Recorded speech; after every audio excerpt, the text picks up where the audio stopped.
હું આજે પહોંચી ગયો છું થલતેજ અમદાવાદ. અત્યારે બેઝમેન્ટમાં છું. હવે જાઉં છું ઉપર ગ્રાઉન્ડ ફ્લોર પર. અહીંથી જાઉં છું બીજા માળ પર અને હવે પહોંચી ગયો છું બચ્ચોની બેનપણીના પ્રીમિયરમાં.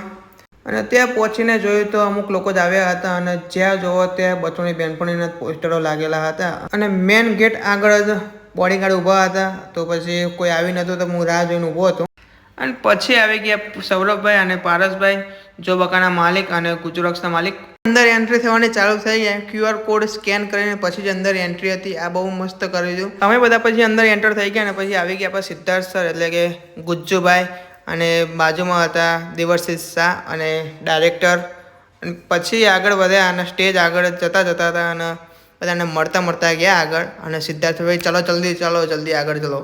સ્ટેજ પર પહોંચી ગયા અને ખબર નહીં સિદ્ધાર્થ સર અને જાહ્નવી મેમ શું વાત કરતા હતા. અને પછી અમે નીકળી ગયા મૂવી જોવા માટે. મારી પાછળ છે સિદ્ધાર્થ સર. અંદર હું એન્ટર થઈ ગયો થિયેટરમાં.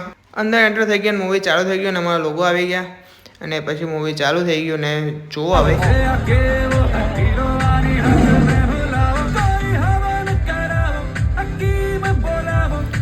મૂવી બહુ મસ્ત હતું અને જોવાની બહુ મજા આવી ગઈ. ફેમિલી સાથે જોવા એવી મૂવી છે તો પ્લીઝ જોવા જજો. અને હું નીકળી ગયો ઘરે જવા. ઘરે જતાં અમને એક બેગ આપી, બચ્ચોની બેનપણી લખેલું હતું, કોકોનટનો લોગો હતો એ બેગ હતી. બાકી મસ્ત બેગ હતી, મજા આવી ગઈ, કામમાં લાગશે એવી બેગ હતી. તો હવે નીકળી ગયા ઘરે જવા. જય માતાજી, હર હર મહાદેવ.